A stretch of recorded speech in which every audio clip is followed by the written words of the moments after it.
repeating chapter 2, sloka 22 and 23. So, sloka 22 is one of the important shlokas. It can be chanted during the death of your loved ones. So, if somebody dies, we can chant these shlokas. So, why we should chant this shloka? Because when somebody dies, it is really hurting. We are very sad. To come out of that situation, we need to chant these shlokas. Because these shlokas are all mahamantras, all are of magical words and full of positive energy and positive vibes. So when we chant these shlokas again and again, it will help a person to to calm down, to be normal, to come out of that particular situation. So that is why chanting is very important. There is many things are there related to Bhagwad Gita, and even there is a meaning. Complete Bhagwad Gita is been told in a very simple Hindi language. So I heard that also. That is a meaning. It is not Mahamantras. It is being explained very nicely in Hindi for them who are not able to understand the Sanskrit. What is important, everybody has to understand that you need to chant this Mahamantras because these are the words of Sri Krishna ji himself. That is why it is called Mahamantras. You need to chant this mantras and imply what is being taught in the life. But this slokas chanting is very important. Then only you will see magic in your life. Then only you will see no positive vibes coming towards you, positive energy in your house. So you need to understand that. So now we will do.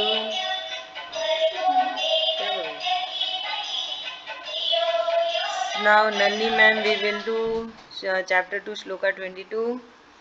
Vasansi jirnani वासांसि जीर्णानि यथा विहाय यथा विहाय नवानि गृह्णाति नवानि गृह्णाति नरोपराणि नरोपराणि तथा शरीराणि तथा शरीराणि विहाय जीर्णान् विहाय जीर्णाय यन्यानि संयाति यन्यानि संयाति नवानि देहि.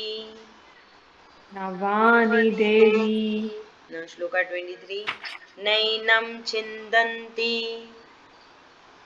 नैनं चिन्तन्ति shastrani शस्त्राणि नैनं दहति नैनं दहति पावकः पावकः न चैनं न चैनं क्लेदयन्त्यापो क्लेदयन्त्यापो न शोष्यति न शोष्यति मारुतः. मारुतः. Thank you. Now we will do the meaning part. Shloka 22.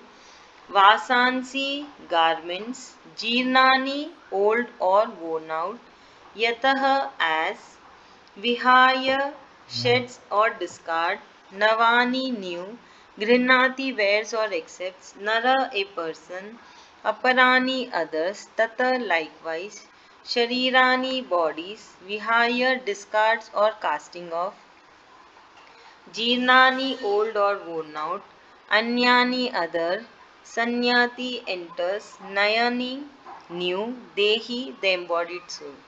So here Sri Krishna ji has given an example of clothes, the old clothes, the worn out garments. So here Sri Krishna ji is saying that as a person sheds old or worn out garments and wear the new ones, similarly at the time of death, the self or the soul sheds the worn out body and enters a new one. So he has given a very simple example what a soul does or what a self does.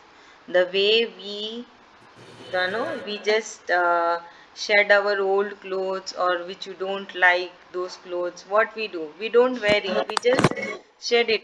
We just give it to someone else. And we wear the new ones. The same way, the self or the soul which is inside us, it sheds a body and goes to a new body. So he is telling that. So why he is telling all these things? He is creating the awareness. He is creating the awareness that what happens to the body, and there is a soul inside us which is a spark, which is a realization which one can realize.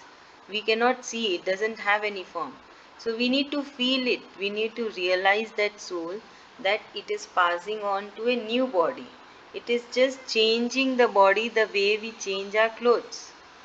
So Sri Krishna ji is trying to convince us, make us understand the fact of the universe, the fact of the life, what happens. Okay, now is going to explain. Nalini ma'am. So here, so the soul is an realization. It is like a spark, and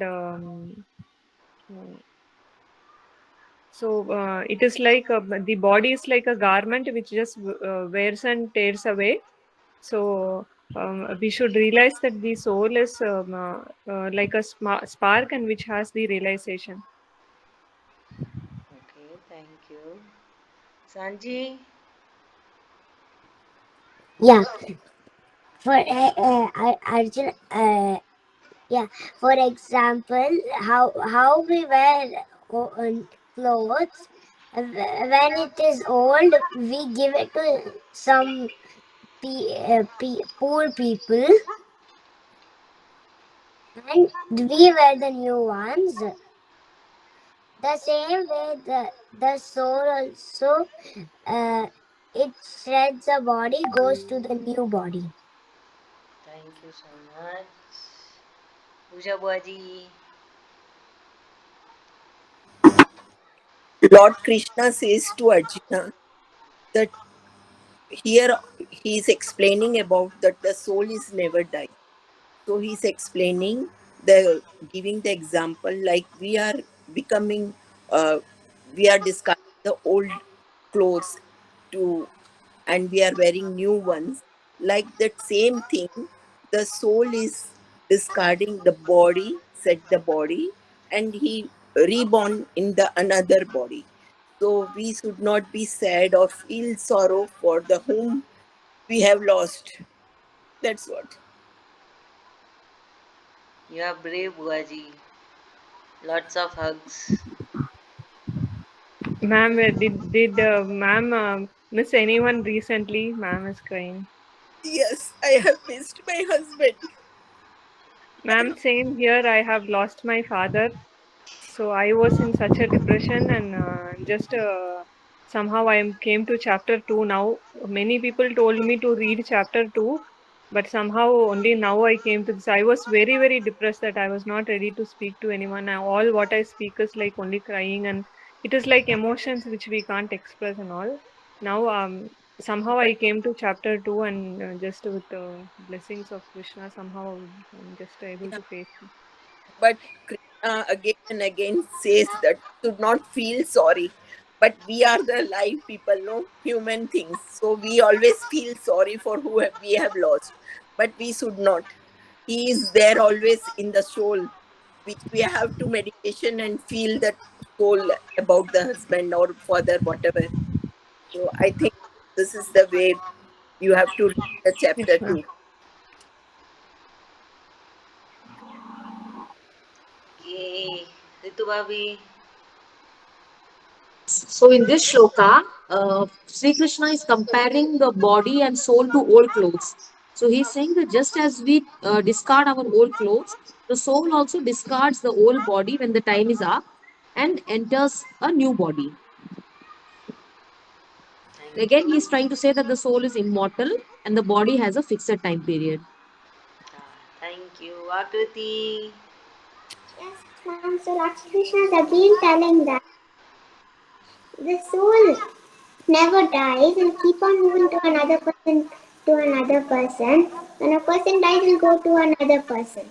Like that only is giving a very easy example as clothes. All clothes, when we wear old, when we get a new cloth, after 1 or 2 days it'll get old and we'll share it with someone else. Like that also, the soul will change from one person when it dies. When one body dies, it change from that body to another body. Thank you. Now we'll move to sloka Thank you, 23. ma'am. Thank you. Na not enam this soul chindanti shred shastrani weapons na nor enam this soul dahati burns pavakah fire na not cha and enam this soul claytyanti moisture nor wet upper water na nor shoshyati dry marutah wind.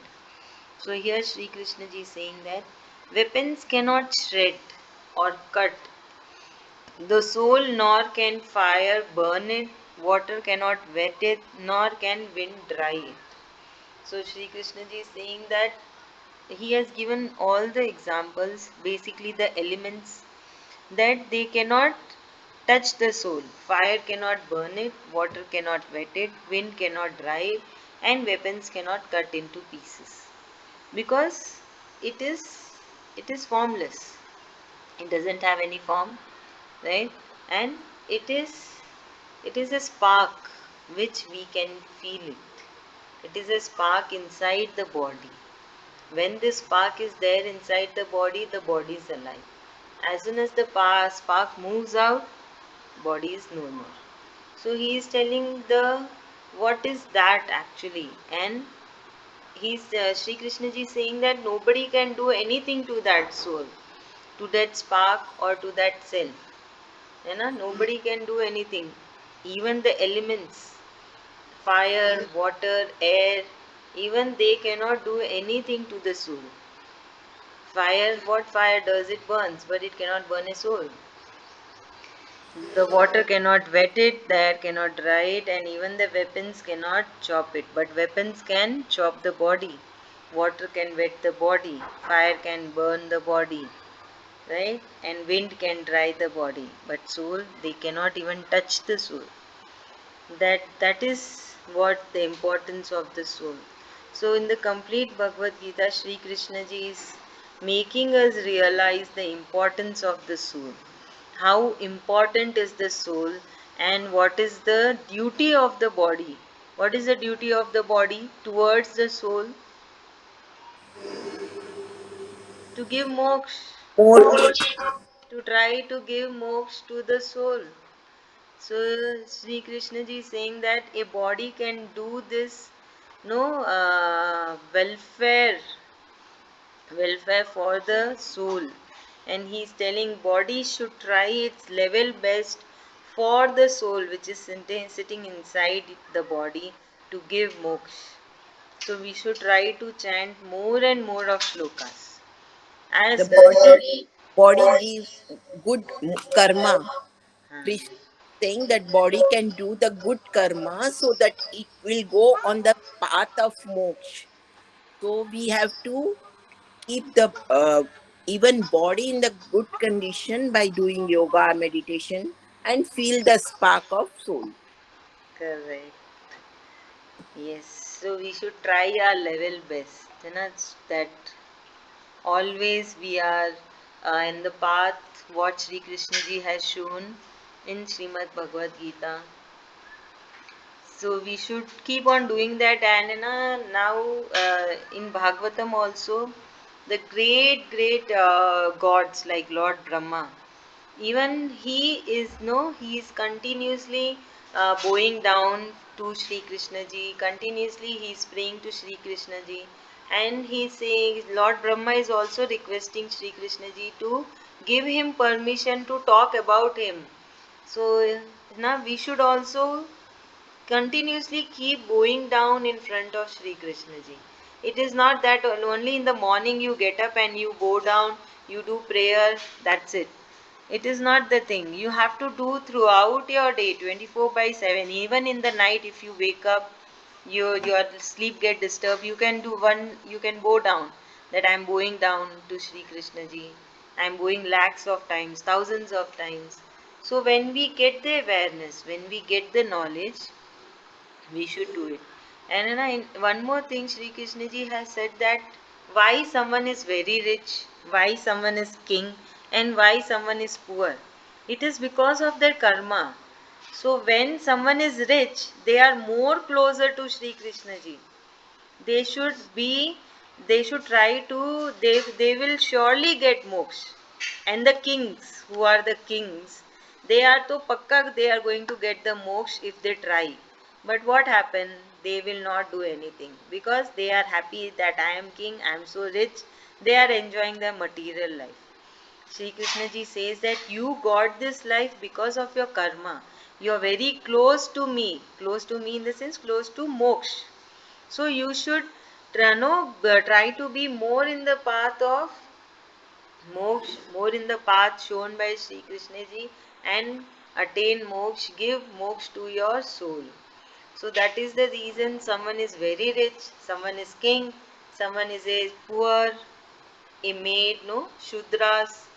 So we need to understand this fact. It has been clearly told in Srimad Bhagwad Gita that if you are a king, no doubt you will get moksha in this janm itself. But a body has to work hard for that. You know, they have to be on that path. And if you are rich, you are also very close to moksha. That is why you are rich. Not everybody is rich in this world, right? So that is what we should understand all these facts when we are aware of it. We should understand all these facts, think, no, practically, use the knowledge what you have gained, and try to be. We can try. We are humans. Obviously, in our daily life, we do many mistakes. So we keep on saying, sorry, God, and thank you, God, for so many things. Back to the shloka. Even the elements cannot kill, and even the weapons cannot kill the soul. Soul is beyond all these things. Okay, now who is going to say? Yes, Usha Baji. Here, Krishna says the weapons cannot kill the soul, neither the air cannot dry the soul, never the water can wet the soul, because it it is not, it is a as it is. Nobody can kill the soul, nobody can rebut the soul. It is like a spark because of Krishna, Lord Krishna itself inside our soul. So nobody can kill, or nobody can, the fire cannot even burn the soul. Thank you so much. One more thing, happy Akhyatiti to all. This is the best day of Krishna. Lord Krishna loves this Tithi itself. So everybody should chant the 18th chapter on this particular day. It is very good for Krishna loves the chanting. Thank you so much, Buaji. Same to you. Happy Akatij. Thank Thank you. you for sharing. And now who is going to say? Ritu Babi? Yes, Gita. So in this shloka, Krishna ji tells Arjun again about the soul, about it being indestructible, and he explains it by saying that fire cannot burn the soul, weapons cannot destroy it, water cannot wet it, air cannot dry it. So in short, nobody can do any harm to the soul. Only the body is getting any harm. The soul is totally above all these elements. Thank you. Nalli ma'am? So here, Krishna says that the soul cannot be dried, the soul cannot be the water element cannot touch the soul, or weapons cannot kill the soul, and it cannot be burnt by fire. So no one can do anything to the soul. But the body, we could just burn the body, or we could just wet the body, or anything can happen to the body, but never anything could happen to the soul. So because soul is immortal. Thank you. Akriti? Yes, ma'am. So Lord Krishna is telling that this the fire can't burn the soul, water can't wet the soul, and air can't dry the soul, weapons can't cut the soul in half. But all of those can happen to the body, but nothing will ever happen to the soul. It's like a spark in our body, and it'll move to one person to another after the body dies. Thank you, Sanchi. Yes, ma'am. No one can do anything to the soul. We can't burn the soul. We can't harm it with the weapon. We can't wet it with water. We can't dry it with air. It's this. Everything can happen to the body, but not to the soul. That's it. Thank you. Good. Very good. Any doubts?